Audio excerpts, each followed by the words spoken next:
Hello friends, मैं हूं सुरेश सेशकर और आप देख रहे हैं स्किल लर्न्स।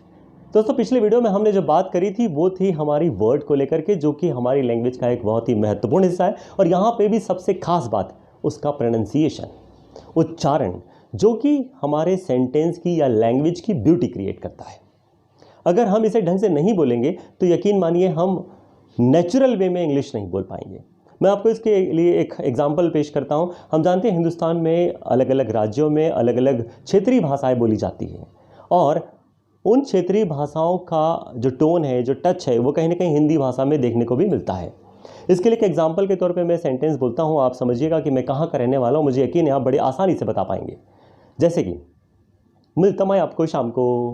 मैंने जैसे ही ऐसा बोला, आप कहेंगे सर आप महाराष्ट्र के हैं शायद, क्योंकि आपकी टोन मराठी टोन नज़र आ रही है। यू आर एब्सोल्युटली करेक्ट, आपने बिल्कुल ठीक कहा, क्योंकि यहाँ पर मेरी क्षेत्रीय भाषा मराठी या मेरी मातृभाषा मराठी या मेरी प्राथमिक भाषा मराठी का असर मेरी दूसरी भाषा हिंदी पे पड़ा है। इस पर्टिकुलर इफेक्ट को हम बोलते हैं MTI। MTI मतलब मदर टंग इन्फ्लुएंस, या इसको FLI के नाम से भी जानते हैं, जिसको बोलते हैं फर्स्ट लैंग्वेज इन्फ्लुएंस। अगर ये मदर टंग इन्फ्लुएंस या FLI, जिसको हमने फर्स्ट लैंग्वेज इन्फ्लुएंस कहा, हमारी लैंग्वेज में है, तो हम नेटिव इंग्लिश नहीं बोल पाएंगे या नेटिव लैंग्वेज नहीं बोल पाएंगे। मेरा आपसे निवेदन है कि आप प्लीज़ इस बात का ज़रूर ध्यान रखें, या तो अमेरिकन टच दे या तो ब्रिटिश टच दे। आपको समझना पड़ेगा कि क्या सही तरीका है, कौन सा आप ज़्यादा अडॉप्ट करना चाहते हैं। उसके बाद ही आप अपनी स्पोकन इंग्लिश को ज़्यादा बेहतर डेवलप कर पाएंगे। दोस्तों, मैं यहाँ पर छोटी सी बात और आपके साथ शेयर करना चाहूँगा। जैसे अगर मैं आपको इसी बात को थोड़ा सा एड ऑन करते हुए बात बोल रहा हूँ, अगर मैंने आपसे कहा गुड मॉर्निंग एवरीबडी, कैसा लगा आपको सुन के? आपको लगा यार ये कैसे इंग्लिश बोल रहे हैं, इरिटेट हो जाएंगे आप, this is not the right way. जबकि अगर इसी चीज़ को मैं थोड़ा सा अलग अंदाज में बोलता हूँ, मैंने कहा गुड मॉर्निंग एवरीबॉडी, यकीन मानिए आपको बड़ा अच्छा लगेगा, सुनने वाले को अच्छा लगेगा, कर्णप्रिय लगेगा। मतलब आपको जो लैंग्वेज बोलनी है उस लैंग्वेज में मधुरता लानी पड़ेगी, उसकी नेचुरल ब्यूटी लानी पड़ेगी, तब जा कर के आप बोल पाएंगे। और इसके लिए ज़रूरी है कि आप प्रोनाउंसिएशन वाले पार्ट पे विशेष ध्यान दें। बहरहाल मैं इस बात को यहीं पे विराम देता हूँ और अब थोड़ा सा आगे बढ़ता हूँ सेंटेंस को लेकर के, जो कि एक लैंग्वेज की इकाई कही जाती है, बहुत महत्वपूर्ण होता है। और हम सभी जानते हैं sentence is what exactly, it is a group of words which gives a meaning. शब्दों का एक ऐसा समूह जिसका एक निश्चित अर्थ निकलता हो, वाक्य कहलाता है।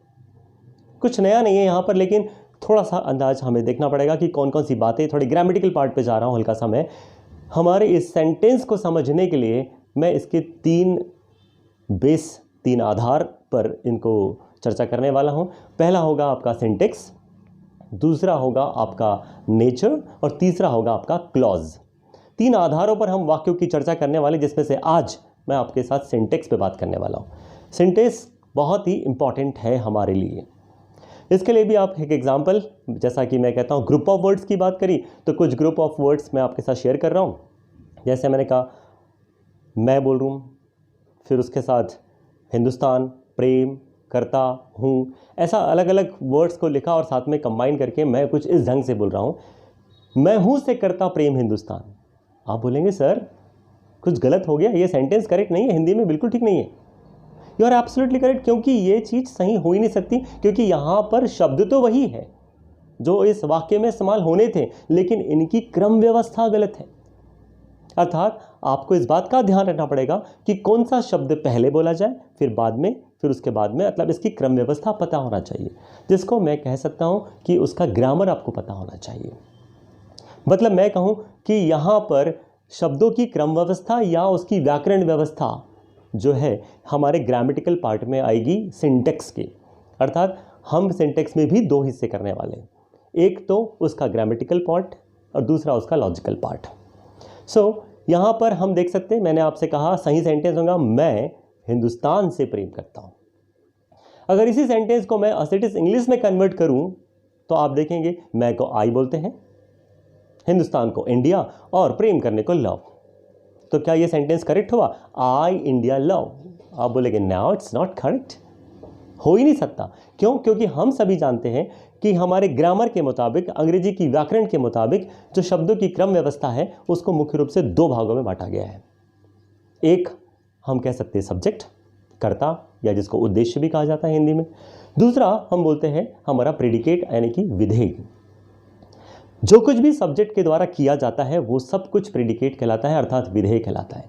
थोड़ा सा और मैं इसको एक्सपांड करूं तो आपका जो प्रेडिकेट है इसके भी मैं 2 हिस्से करूंगा। यहां पर एक तो होगा वर्ब, जिसे हम एक्शन वर्ड भी कहेंगे, जबकि दूसरा होगा हमारा ऑब्जेक्ट, जिसे हम कर्म कहेंगे, जिस पर की क्रिया की जा रही है।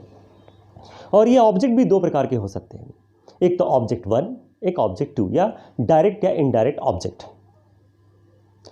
इस आधार पर हमारा ये सेंटेंस जो मैंने अभी अभी कहा, आई इंडिया लव, गलत है, क्योंकि हमारे पास इंग्लिश के मुताबिक पहले सब्जेक्ट आना चाहिए, फिर वर्ब आना चाहिए, फिर ऑब्जेक्ट आना चाहिए। और हुआ क्या यहाँ पर आप देख सकते हैं, हिंदी के हिसाब से बनाया था, इसलिए पहले सब्जेक्ट, फिर ऑब्जेक्ट और फिर वर्ब आई थी। यानी कि करेक्ट सेंटेंस होना चाहिए आई लव इंडिया। यहाँ पर subject plus verb plus object का कॉन्सेप्ट बिल्कुल सही है। दोस्तों ये बात हमने जो करी वो ग्रामेटिकल पार्ट या sequential part of your syntax था, जहाँ subject plus verb plus object का कॉन्सेप्ट हमने समझा। अब इसके आगे हम बात करते हैं लॉजिकल पार्ट की तरफ। सेंटेंस यही लेता हूँ, आई लव इंडिया, और इसी सेंटेंस में मैं आई यानी जो सब्जेक्ट है उसको बदल रहा हूँ, या तो मैं राम या तो फिर उसे ही लिखूँ, या सीता या शी। तो मैं एग्जाम्पल के लिए राम लेता हूँ, राम लव इंडिया। क्या ये सही सेंटेंस है? No, it is not correct, गलत सेंटेंस है ये। तो क्या गलती हो गई? अब तो यहाँ सब्जेक्ट भी है, सब्जेक्ट के बाद वर्ब भी है, वर्ब के बाद ऑब्जेक्ट भी है, बिल्कुल सही कहा। लेकिन एक समस्या है, मैं आपसे एक सवाल करूं कि 5 किलोमीटर में 50 मीटर जोड़ दीजिए, क्या आप इसी अवस्था में जोड़ पाएंगे? लेकिन नहीं, हमें या तो किलोमीटर को मीटर में बदलना पड़ेगा या फिर मीटर को किलोमीटर में बदलना पड़ेगा, तभी जोड़ सकते हैं। That's correct. यही बात यहाँ भी लागू होती है, क्योंकि यहाँ जो सब्जेक्ट है वो 3rd पर्सन सिंगुलर नंबर है, अर्थात एक वचन है, जबकि वर्ब लव जो है वो फर्स्ट फॉर्म में है, और वर्ब की फर्स्ट फॉर्म हमेशा बहुवचन होती है। अब या तो सब्जेक्ट को बदल दिया जाए, जो संभव नहीं, क्योंकि सब्जेक्ट के बगैर एक्शन हो नहीं सकती, इसलिए जो कुछ भी बदलाव होगा वो आपकी एक्शन वर्ड यानी कि वर्ब में होना चाहिए। अब वर्ब जो फर्स्ट फॉर्म में है, जो बहुवचन में, उसे एक वचन में बदलने के लिए नियम ये कहता है कि आप चेक कीजिए क्या इसके अंत में ई लगा है। अगर ई है तो एस जोड़ दीजिए, अगर ई नहीं है तो ई एस जोड़िएगा। यदि वाई और उसका साउंड आई आ रहा है तो वहाँ आई लिखकर ई एस जोड़ दीजिए। आपका ये वर्ब जो अभी तक के प्लूरल फॉर्म में था वो सिंगुलर फॉर्म में कन्वर्ट हो जाएगा, एक वचन में बदल जाएगा। लेकिन यहाँ पर आपका एक सवाल हो सकता है कि सर हमने सुना है S E S I S लगाने से एक वचन को बहुवचन में बदलते हैं, उसके लिए करते हैं। यू आर एब्सोल्युटली करेक्ट, लेकिन ये सब कुछ नाउन के लिए होता है। वर्ब में इसका ठीक उल्टा, यदि S E S I S लगाते हैं तो ये बहुवचन से एक वचन में बदल जाते हैं। तो हम देख सकते हैं कि हमारे पास ये जो वर्ब है लव, लव में पहले से ई अंत में है, इसलिए केवल एस जोड़ेगा, और अब ये सेंटेंस बन गया Ram loves India, and it is absolutely correct. मतलब ये हमारा लॉजिक हो गया कि सब्जेक्ट के स्थान पे यदि 3rd पर्सन सिंगुलर नंबर आता है तो आप वहाँ पर उसकी वर्ब एग्री करनी चाहिए। इसीलिए हम कह सकते हैं कि ये हमारा logical structure of writing of a sentence है, हमारे सिंटेक्स के हिस्से में आता है। तो दोस्तों आज के लिए इतना ही काफ़ी। बस आपसे निवेदन करूंगा, यदि आपको ये वीडियो अच्छा लग रहा हो, पसंद आ रहा हो, तो अपने मित्रों के साथ ज़रूर शेयर करें, और आप इन्हें यदि इसे अभी तक सब्सक्राइब नहीं किया तो प्लीज़ इसे सब्सक्राइब करें और बेल आइकन पर जाकर ऑल बटन को क्लिक करें, ताकि आपको लगातार हमारे नए नए वीडियोस के नोटिफिकेशंस मिलते रहें और आप तक हम अपनी बात पहुंचाते रहें। आपसे एक और निवेदन कि आप कमेंट बॉक्स में भी ज़रूर अपने कमेंट लिखें, या आप ईमेल के माध्यम से मुझे संपर्क कर सकते हैं, मुझे अपने राय दे सकते हैं, ताकि मैं अगले वीडियो में और बेहतर सुधार लाऊँ। Thank you for watching this video.